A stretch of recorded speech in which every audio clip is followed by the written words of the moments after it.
Hello everyone, welcome to Texture Math. आज के session में हम एंगुलर के असिंक पाइप से रिलेटेड एक और एग्जांपल कवर करेंगे, जिसमें हम देखेंगे कि किस तरह से हम अपने पाइप का यूज करके, असिंक पाइप का यूज करके ऑब्जर्वेबल्स की वैल्यूज को पॉपुलेट करवा सकते हैं या मैनेज कर सकते हैं। ठीक है। इससे पहले वाले जब एग्जाम्पल्स हमने कवर किए थे वहां भी हमने असिंक पाइप का यूज किया था। उसमें हमने समझा था असिंक पाइप क्या होता है, क्या बेनिफिट्स हैं, कैसे हम किसी भी डेटा को डिले के साथ हमने एक एग्जांपल करके देखा था।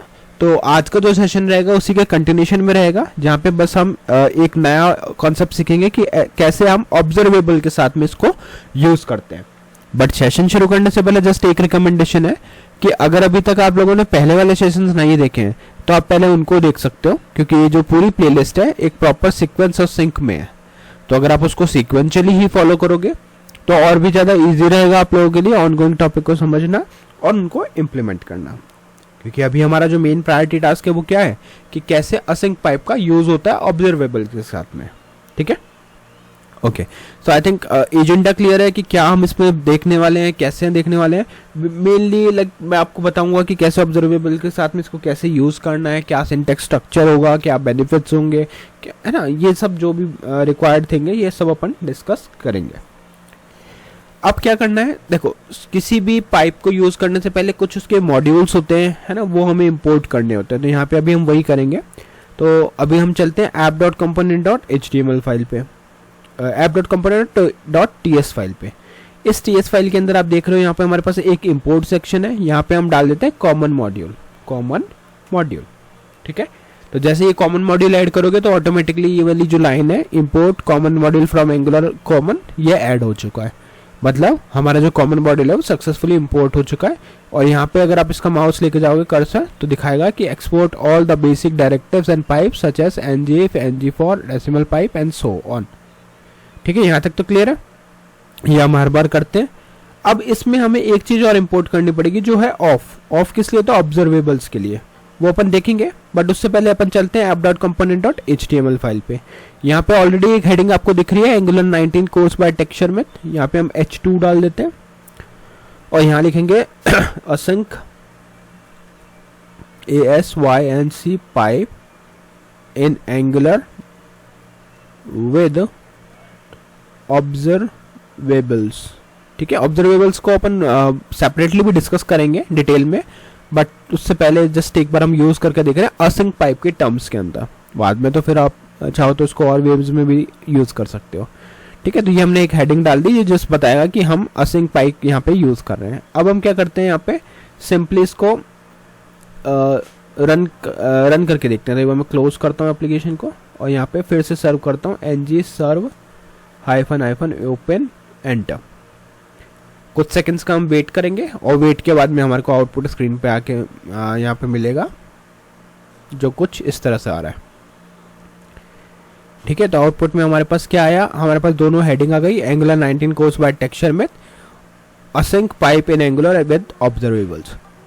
तो ये क्या आ गया, ये जैसे हमारी हेडिंग्स आ गई जो अभी हमने यूज करी। अब हम यहाँ से हमारा एग्जाम्पल के लिए स्क्रैच से चीजों को लिखेंगे। ठीक है, तो चलते हैं फिर से ts फाइल पे। इस ts फाइल में अब हमें क्या करना है, एक मैसेज बिल्ड करना है। ठीक है, और वो मैसेज होगा ऑफ के थ्रू। मतलब जैसे अगर आप इसको एक्सपेंड करोगे, यहाँ पे आप लिखोगे मैसेज, ठीक है, इक्वल, और यहाँ पे लिखोगे ऑफ। अब ऑफ को यूज करने के लिए क्या करना होता है, हमें ये इंपोर्ट करना चाहिए, है ना। ये मेक श्योर करना, अगर ये ऑफ यहाँ पे इंपोर्ट नहीं हो, जैसे मैंने अभी ऑफ लिखा तो ये ऑटोमेटिकली इसने इंपोर्ट कर दिया। यहाँ पे क्या है ये ऑफ, इसको अगर देखना तो यहाँ पे आप जाके देख सकते हो, ऑब्जर्वेबल है ना।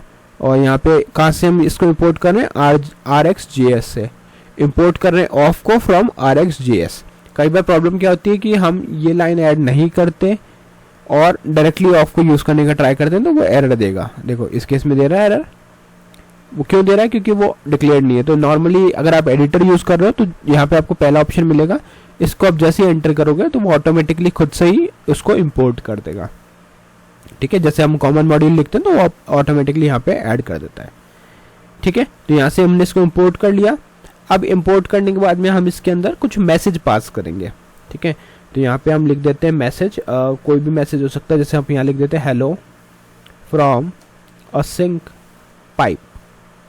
ठीक है, ये हमने एक मैसेज डाल दिया। तो एक तो हो गया ये मैसेज हम चाहे तो इसको मैसेज दे देते हैं, एक मैसेज 1, ठीक है। अब चलते हैं app.component.html पे, यहाँ पे हम इस मैसेज को प्रिंट करेंगे।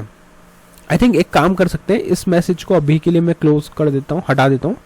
मैं लिखता हूँ मैसेज 1 इक्वल, और यहाँ पे हम नॉर्मली वैल्यू को होल्ड करेंगे, हेलो मैसेज, यहाँ पे लिखते हैं मैसेज विदाउट ऑफ, ठीक है। ये जस्ट एक मैसेज डाल दिया मैंने कि विदाउट ऑफ के मैसेज आ रहा है हमारा, ठीक है।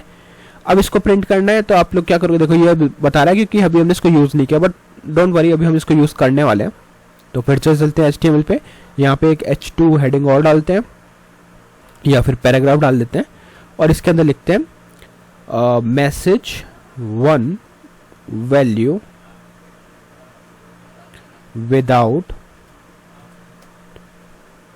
async pipe. तो यहाँ पे हम क्या कर रहे हैं, async पाइप के बिना ही मैसेज 1 की वैल्यू को प्रिंट करेंगे, ठीक है। सेव किया, आउटपुट चेक किया, तो देखो हमारे पास मैसेज क्या आ गया, मैसेज विदाउट ऑफ, ठीक है। यही हमारे पास एक्सपेक्टेड था, मतलब ये हमारे पास प्रॉपर्ली आ गया। अब हम देखते हैं, वापस TS फाइल पे जाते हैं, यहाँ पे लिखेंगे मैसेज 2 इक्वल, यहाँ पे लिख देंगे मैसेज विद ऑफ ऑब्जर्वेबल, ठीक है। तो यहाँ पे अब हम लिख देते हैं ऑफ, जो हम ऑलरेडी डिक्लेयर कर चुके हैं, तो बस अब आपको यूज करना है, ठीक है। ये ऑफ लिख दिया, और ऑफ लिखने के बाद में हमें इसके बाहर पैरेंथेसिस देने होंगे, क्योंकि ऑफ का जो सिंटेक्स है वो ऐसा होता है, और उसके अंदर फिर आप अपने कोड के अंदर जो भी मैसेज लिखोगे वो रख सकते हो, ठीक है। ये हो गया। तो अब हमारे पास क्या हो गया, 2 मैसेज हो गए, मैसेज 1 जो सिर्फ सिंपल स्ट्रिंग को होल्ड करा हुआ है, मैसेज 2 जो स्ट्रिंग को भी होल्ड करा हुआ है बट ऑब्जर्वेबल्स के साथ में। अब चलते हैं component.html पे अगेन, यहाँ पे अब हम इस वाले मैसेज को प्रिंट करेंगे, तो लिखेंगे message 2 value without async pipe. यहाँ पे भी मैं async पाइप का यूज अभी भी नहीं कर रहा, अभी बस मैं प्रिंट करके दिखा रहा हूँ आपको, ठीक है। तो मैसेज 2, परफेक्ट। सेव किया, रिफ्रेश किया, तो यहाँ पे क्या आ गया, ऑब्जेक्ट, है ना। तो अब आपको समझने की बात यह है कि हमें इसके लिए ऑब्जर्वेबल यूज ही क्यों किया। हम तो नॉर्मल टेक्स्ट भी प्रिंट कर रहे थे और हमारे पास मैसेज आ रहा है प्रॉपर्ली, वो इसलिए किया क्योंकि इस केस में क्या हो रहा है, हमारा मैसेज फिक्स्ड है ना, ये डायनामिक नहीं है, ये आपका हमेशा यही रहने वाला है। बट इस केस में क्या हो सकता है, आप किसी API से वैल्यू रिसीव कर सकते हो, ऑब्जर्वेबल के केस में उसको डायनामिक कर सकते हो, चेंज कर सकते हो, जैसी भी आपकी रिक्वायरमेंट हो। वो मे बी जब आप एप्लीकेशन बनाओगे तो आपको पता चलेगा। तो एक तरह से आप कह सकते हो कि यहाँ पे आप एक ऐसी चीज़ स्टिमुलेट कर रहे हो जो हमें पता चलेगी कि हमने डायनामिकली कोई वैल्यू रिसीव करी है, ठीक है। इसलिए हम इसका यूज़ कर रहे हैं, ठीक है। यहाँ तक क्लियर है कि क्यों हम इसको यूज़ कर रहे हैं। ऑब्जर्वेबल क्या है, ये डायनामिक बनाता है और ये स्टैटिक चीज़ है। तो पहली चीज़ तो ये क्लियर हो गई। अब किसी भी चीज़ को, डायनामिक चीज़ को, जैसे हमने लास्ट टाइम भी टाइमर डिले फंक्शन के साथ देखा था कि डिले फंक्शन के साथ में कैसे हम ऑब्जर्वेबल प्रिंट करते, डिले फंक्शन के साथ में जब हम वैल्यूज़ को प्रिंट करे थे प्रॉमिस के साथ में, तो वहाँ पे क्या हो रहा था, वैल्यूज़ इस तरह से ही आ रही थी ऑब्जेक्ट, और उसको रिजॉल्व करने के लिए देखो ऑब्जेक्ट आ रहा है, इसको रिजॉल्व करने के लिए हम क्या यूज़ करते हैं, async पाइप का। तो अब हम यहाँ पे यूज़ करेंगे message 2 value with async pipe, ठीक है। और यहाँ पर डबल कर्ली ब्रेसेस के अंदर हम डाल देंगे मैसेज 2 पाइप, और यहाँ पे आ जाएगा क्या, यहाँ पे आ जाएगा हमारा async, परफेक्ट। सेव कर दो, रिफ्रेश करो, तो यहाँ पे वैल्यू क्या आ गई, मैसेज विद ऑफ, है ना, ये हमारे पास आ गया मैसेज विद ऑफ, ठीक है। वो क्यों आया, क्योंकि यहाँ पे हमने मैसेज जो लिखा था वो मैसेज विद ऑफ ही लिखा था, तो इसलिए हमारे पास ये मैसेज आ गया। तो ओवरऑल आपको अब तीनों आउटपुट को देख के समझ में आ रहा होगा कि यहाँ पे हमने नॉर्मल टेक्स्ट प्रिंट किया, इसको हम प्रेफर क्यों नहीं करते, क्योंकि ये स्टैटिक है, ये डायनामिक नहीं है, राइट। डायनामिक होता तो इसको प्रेफर करते हैं, बट डायनामिक नहीं है। अभी ये हो सकता है आपको ये चीज़ें समझ में नहीं आए कि क्यों हम सीख रहे हैं, बट जब आप प्रोजेक्ट में रिक्वायरमेंट देखोगे तो आपको क्लिक करेगा कि हाँ इस तरह के केस में हमें कैसे डायनामिकली उसको यूज़ करना है, ठीक है। सेकेंड जो एग्जांपल है उसमें हमने यूज़ किया ऑब्जर्वेबल्स को, डायनामिक बनाया, बट वो प्रिंट करते टाइम आउटपुट नहीं ला रहा था, जो अब ला रहा है, क्योंकि अब हमने यहाँ पे असिंक यूज किया। पहले ऑब्जेक्ट दिखा रहा था, अब असिंक दिखा रहा है। क्लियर? तो आई होप आज का पूरा सेशन क्लियर हुआ होगा। नेक्स्ट सेशन में हम बाकी टॉपिक डिस्कस करेंगे। So thank you for watching Tech Share में।